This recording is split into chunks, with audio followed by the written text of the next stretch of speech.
आज हम देखेंगे सीआरपीसी धारा 125 और डोमेस्टिक वायलेंस एक्ट यानी कि टीवीए एक्ट की तैयारी कैसी करें। आज हम देख रहे हैं कि ये जो खूनी वायरस कोरोना का जो संक्रमण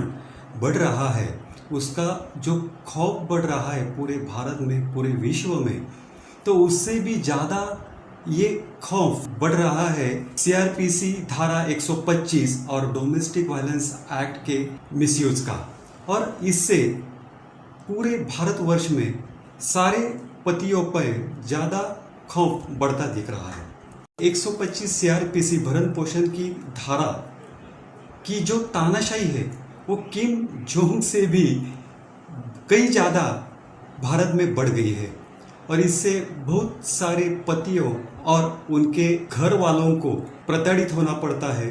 बहुत परेशानी झेलनी पड़ती है और इससे अपनी जो भारतीय पारिवारिक संस्था, कुटुंब संस्था है, ये खत्म होने की रडार पे है और इसका खतरा मंडरा रहा है।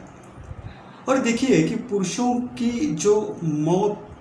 होती है, पुरुषों को मौत के घाट उतार दिया जाता है, तो यही एक कारण है कि 125 और डोमेस्टिक वायलेंस 498 ये जो पैकेज में जो सेक्शंस अबला महिलाओं को मिले हैं, उसकी वजह से ही पुरुषों की आत्महत्याएं बढ़ रही है और परिवारों में जो विकराल रूप लेकर तांडव मचा रहा है। आज हम देखेंगे कि 125 भरण पोषण और डोमेस्टिक वायलेंस एक्ट की तैयारी कैसी करें। देखिए, कॉन्स्टिट्यूशन में आर्टिकल 15 के तहत सीआरपीसी में धारा 125 का जो निर्माण किया गया, ये अबला महिलाओं के लिए, जैसे कि पत्नी खुद के लिए और बच्चों के लिए भरण पोषण के लिए रकम मांगती है, धारा 125 के तहत वो एप्लीकेशन कोर्ट में लगाती है, दाखिल करती है। लेकिन पति पत्नी को रखना चाहता है, उसके साथ रहना चाहता है, मगर पत्नी को नहीं रहना है तो उसे मेंटेनेंस नहीं मिलेगा। अगर वो आपके साथ रहने के लिए तैयार नहीं है तो इसके प्रूफ्स भी आपको इकट्ठे करके कोर्ट में पेश करने होंगे, आपको वो प्रूफ्स दिखाने होंगे। जैसे कि 125 सीआरपीसी में पत्नी और बच्चों के लिए मेंटेनेंस यानी कि भरण पोषण देने का प्रावधान बना हुआ है। हम देखते हैं कि ये पूरी जिम्मेदारी जो हस्बैंड होता है, जो पति होता है, उसके ऊपर ही आती है। लेकिन जो वाइफ, जो पत्नी कमाती है, उसको सोर्स ऑफ इनकम है, लेकिन फिर भी कोर्ट में वो अपना आवेदन देती है और उसमें झूठ लिखती है, झूठ बोलती है, तो वो भी हम प्रूफ्स हम कोर्ट में दिखा सकते हैं, दिखा देते हैं। तो कोर्ट सेटिस्फाई हो जाने के बाद पत्नी को भरण पोषण नहीं मिलेगा। 125 सब क्लॉज 2 में लिखा है कि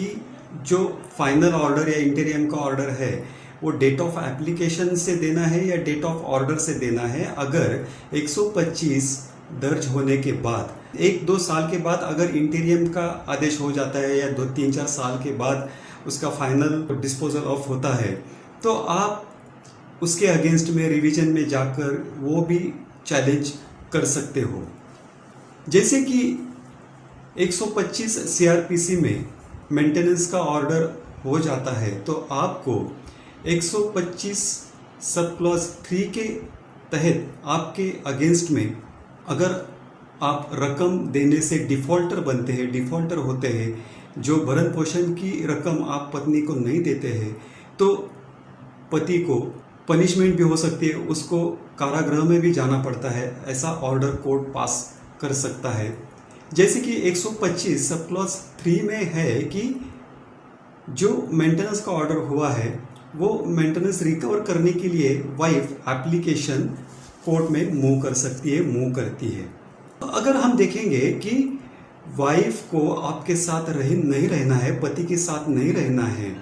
तो जब भी 125 कोर्ट में वो एप्लीकेशन आएगा तो आपको पहले एक एप्लीकेशन तो देना है। आपके पास प्रूफ्स तो है कि आप पत्नी को अच्छी तरह संभालते आए हैं, उसको जो कुछ भी देना था, मेडिकल एक्सपेंसेस था, मेडिकल ट्रीटमेंट थी, खाना वाना था, जो कुछ भी वो आपने सही तरीके से दिया है। तो आप 125 सब क्लॉज 3 के परिच्छेद 3 में ये लिखा है कि अगर पति पत्नी के साथ साझा गृहस्थी में रहना चाहता है लेकिन पत्नी पति के साथ रहने के लिए मना करती है तो पत्नी को मेंटेनेंस नहीं मिलेगा। लेकिन बहुत से केसेस में हमने देखा है, बहुत से जो वकील है वो भी ये बात बताते नहीं। अगर ये कोशिश करे तो आपको आपके केस में सक्सेस मिल सकता है। आपकी जो वाइफ है, जो झूठा केस उसने लगाया है, झूठे एलिगेशन किए हैं, वो आप कोर्ट को दिखा सकते हैं, कोर्ट सेटिस्फाई हो सकता है। उसमें भिकाराम केस का जो राजस्थान हाईकोर्ट का एक जजमेंट था, भिकाराम केस में भी, राजस्थान हाईकोर्ट के केस में भी यही बताया है कि अगर पति पत्नी के साथ रहना चाहता है, पत्नी पति के साथ रहना नहीं चाहती है तो उसको मेंटेनेंस नहीं मिलेगा। हम अभी बात करते हैं कि 125 सब क्लॉज 4 की, अगर वह स्त्री या पत्नी स्वेच्छा से पति से अलग रहती है या म्यूचुअल कंसेंट से अलग रहती है, म्यूचुअल कंसेंट यानी कि डिवोर्स नहीं, म्यूचुअल अंडरस्टैंडिंग से वो अलग रहती है, तो भी वो मेंटेनेंस उसको नहीं मिलेगा, मेंटेनेंस मांग नहीं सकती है। लेकिन ये सब आपको कोर्ट में बाय प्रूफ्स डिटेल में आपको दिखाना होगा, कोर्ट को सेटिस्फाई करना होगा। जैसे कि 125 सब क्लॉज 5 में अगर पत्नी रीजनेबल कारण नहीं होने से पति से सेपरेट रहती है, थोड़ी देर पहले मैंने बताया कि पत्नी मना करती है पति के साथ रहने के लिए, अगर पत्नी रीजनेबल कॉज से पति से अलग रहती है, सेपरेट रहती है, पति के साथ नहीं रहना चाहती है, तो भी उसे मेंटेनेंस नहीं मिलेगा। अभी 125 का केस दायर हो जाने के बाद आपको नोटिस आएगा, नोटिस के बाद आप कोर्ट में अपीयर हो जाते हैं, अपीयर होने के बाद आपको जो अपना WS यानी कि बचाव देना पड़ता है। वैसे कि 125 CRPC के केस में आपको रिटर्न स्टेटमेंट देने की ज़रूरत नहीं, लेकिन पत्नियों द्वारा जो झूठे केस लगाया जाता है, झूठे एलिगेशंस किए जाते हैं, तो उन पूरे एलिगेशंस का, आरोपों का खंडन आपको करना है। अगर वो खंडन आप नहीं करते हैं तो फाइनली जजमेंट जो होगा वो आपके अगेंस्ट में जाएगा। ऐसा ना हो इसलिए आपको डिटेल्स में डेट इंसिडेंट्स वाइज आपके पास जो कुछ भी प्रूफ्स है वो प्रूफ्स आपको देखने होंगे। वो प्रूफ्स में क्या क्या निकलता है वो आपके WS में आपको वेग स्वरूप में लिखने होंगे, और जो भी वाइफ ने एलिगेशन कर दिया उसका खंडन आपको उस WS में रिटर्न स्टेटमेंट में जवाब में करना है। इसीलिए हमें रिटर्न स्टेटमेंट देना जरूरी है। जब हम रिटर्न स्टेटमेंट देते हैं कि मैं तो ये अभी पिछले 15-16 सालों में हमने जो रिटर्न स्टेटमेंट जो उसने एलिगेशंस कर दिए वाइफ ने, तो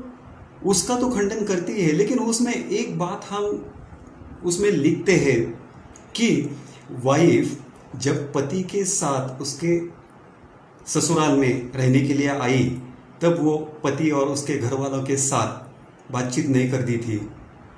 उनके साझा गृहस्थी में एक जगह चाय नाश्ता खाना पीना नहीं करती थी। अगर हम ये लिखेंगे तो इसका फ़ायदा हमें ये होता है कि जब ये मैटर हियरिंग में आएगा, क्रॉस चलेगा, तो आपके वकील उसको पूछ सकते हैं कि तुम पति के साथ या उसके घर वालों के साथ ठीक तरह से बर्ताव नहीं करती थी, उनके साथ चाय नाश्ता खाना पीना नहीं करती थी। अगर वो हाँ में कहेगी तो वो आपके फेवर में आंसर आएगा, जो कि आपको कोर्ट को दिखा सकते हैं कि आपने निग्लिजेंस नहीं किया है, पत्नी को दुर्लक्षित नहीं किया है। ये जो एक वाक्य है ये बहुत फायदेमंद है। लेकिन कई एडवोकेट ये लिखते नहीं है, क्यों लिखते नहीं है मालूम नहीं, लेकिन फिर भी मेरा एक्सपीरियंस है कि उन एडवोकेट की जो सोच होती है ये माइनर इशू है, ये क्या लिखने में है। अगर हमारे WS में बचाव में ये लिखकर नहीं आता है तो वो हम क्रॉस एग्जामिनेशन में प्रश्न नहीं पूछ सकते। अगर कोर्ट में उस पर ऑब्जेक्शन आता है तो हमारे फेवर में जो पॉइंट होता है वो हम ऊपर नहीं ला सकते। तो ये कह देने से हर्ज क्या है, तो ये भी आप कर सकते हैं। जैसे कि 25 का जब हम हियरिंग चलाते हैं तो आपके पास जब वाइफ वो पत्नी कमाती है, सोर्स ऑफ इनकम उसको है, तो जो प्रूफ्स है वो आपको कोर्ट में रिटर्न स्वरूप में दिखाने होंगे, दाखिल करने होंगे। और जब आपको पता है कि वाइफ कमाती है लेकिन वो कहाँ नौकरी करती है, कहाँ सर्विस करती है, कहाँ जॉब पे जाती है, अगर ये मालूम नहीं है तो आप CRPC धारा 91 के तहत कोर्ट में एप्लीकेशन दे सकते हैं, आवेदन दे सकते हैं कि ये यहाँ काम करती है, ये इसको तनख्वाह मिलती है, ये पते पे है, तो आप उसका जिक्र करके वो एप्लीकेशन लगा सकते हैं। लेकिन इससे पहले मैं एक बात मैं आपको बताऊंगा कि सेक्शन 91 के तहत जो हम एप्लीकेशन लगाएंगे तो उसमें हमें वेट में ये कहना है कि वो कहाँ पे सर्विस करती है और उसको सर्विस करने से उसको हर महीने में ये इतनी सैलरी मिलती है। तो वाइफ ने कोर्ट में उसके जो IT रिटर्न्स है, जो बैंक स्टेटमेंट है, जो उसका अपॉइंटमेंट लेटर रहेगा सर्विस में, अगर वो कहती है कि मुझे इतना तनख्वाह है या नहीं है, तो जो कुछ भी पेपर्स है वो प्रोड्यूस करने के लिए आप सेक्शन 91 के तहत एप्लीकेशन लगा सकते हैं। और वैसे भी जो दीवानी प्रक्रिया संहिता है, CPC ऑर्डर 11 रूल 14 के तहत भी वो एप्लीकेशन आप मूव कर सकते हैं। दोनों रेमेडीज आपके पास है। जैसे कि ये CRPC 125 का जो भरण पोषण का मामला है वो क्वासी सिविल क्वासी क्रिमिनल है, अंशतः सिविल और अंशतः क्रिमिनल है। तो ये आप CPC की भी प्रोविजन आप इसमें इस्तेमाल कर सकते हैं। वाइफ जहाँ पे काम करती है उसके आप प्रूफ्स मांग सकते हैं। अगर सेक्शन 91 का एप्लीकेशन आप मूव करते हैं तो भी वाइफ उसका जो रिप्लाई आएगा उसमें झूठ बोलती है, तो आप कोर्ट में एप्लीकेशन करके वहाँ जहाँ पे वाइफ सर्विस करती है, नौकरी करती है, वहाँ पे आप साक्ष्य समन्स भी, विटनेस समन्स निकलवा सकते हैं और कोर्ट भी इसको मना नहीं करेगा, क्योंकि आपके पास जो प्रूफ्स है, अगर ये प्रूफ्स हम प्राइमरी स्टेज पे कोर्ट में लाने की कोशिश करेंगे तो आपको फाइनल जजमेंट के समय आपको ये बहुत फ़ायदा होगा। अगर वाइफ को जो 125 के तहत जो ऑर्डर हुआ है उसके फेवर में हुआ है, अगर वो ऑर्डर या जजमेंट होने के बाद आपकी सर्विस जाती है, नौकरी नहीं रहती है, तो आप धारा 127 के तहत चेंज इन सर्कमस्टेंसेस का फ़ायदा लेकर एप्लीकेशन अलग सा सेपरेट एप्लीकेशन आप मूव कर सकते हैं कि 127 में चेंज इन सर्कमस्टेंसेस में अगर वाइफ को लगता है कि हस्बैंड की सैलरी बढ़ गई है तो वो जो 125 के तहत जो ऑर्डर हुई है तो उसमें जो रकम है वो बढ़ाकर भी मांग सकती है। इसको भी 127 ही एप्लीकेबल होता है। और इसके अलावा अगर हस्बैंड की नौकरी चली जाती है, उसका सोर्स ऑफ इनकम चला जाता है, उसके पास सोर्स ऑफ इनकम नहीं रहता है, तो भी हस्बैंड ये चेंज इन सर्कमस्टेंसेस यानी कि 127 CRPC धारा के तहत एप्लीकेशन लगा के कोर्ट में दिखा सकते हैं कि अभी मुझे नौकरी नहीं है, कि जो पहला ऑर्डर हुआ है वो अभी कैंसिल होना है, उसमें कुछ बदलाव होना है। तो इसका भी आप फ़ायदा उठा सकते हैं। दूसरी बात इसमें है कि अगर आपके पास कोई रिकॉर्डिंग्स है, वीडियो ऑडियो रिकॉर्डिंग्स है, कुछ व्हाट्सएप के चैट्स है, टेक्स्ट मैसेज है, ईमेल्स है, तो वो आप कोर्ट में प्रोड्यूस कर सकते हैं। अभी इसके लिए फॉरेंसिक साइंस लैब की तरफ से आपको सर्टिफिकेट्स लाने की ज़रूरत नहीं होती है। एविडेंस एक्ट 65B के तहत आप खाली एक एप्लीकेशन लिख कर अलॉन्ग विथ आपका एफिडेविट कि जो हमने ये प्रूफ्स कोर्ट में दाखिल कर दिया, ऑडियो वीडियो क्लिप्स दिए, जो थ्रू CD में जो कुछ फोटोग्राफ्स है, जो पत्नी वहाँ पे कहाँ पे काम करती है या कुछ कमाती है उसके हो, या आपने उसको कहाँ कहाँ घूमने के लिए लेके गए हो, या आपने उसको कभी गाली गलौज नहीं की, ऐसे कोई आपके पास फोटोग्राफ्स है। अगर किसी दोस्त की शादी में आप उसको लेके जाते हैं, अगर कोई रिश्तेदार के शादी में कोई प्रोग्राम में आप लेके जाते हैं, तो वो भी फोटोग्राफ्स आप उसमें दिखा सकते हैं कि यानी कि 125 में वाइफ का जो कहना होता है कि मुझे ससुराल में मेरे पति और उसके घर वालों ने प्रताड़ित किया, मुझे वहाँ पे ठीक तरह से नहीं रहते थे, मुझे फिजिकल और मेंटल टॉर्चर किया। तो इसका खंडन करने के लिए ये सब हम प्रूफ्स दिखा सकते हैं। तो एविडेंस एक्ट सेक्शन 65B के तहत आपको ये कोर्ट में दाखिल करना है थ्रू सीडी, तो इसका भी फायदा आपको होता है।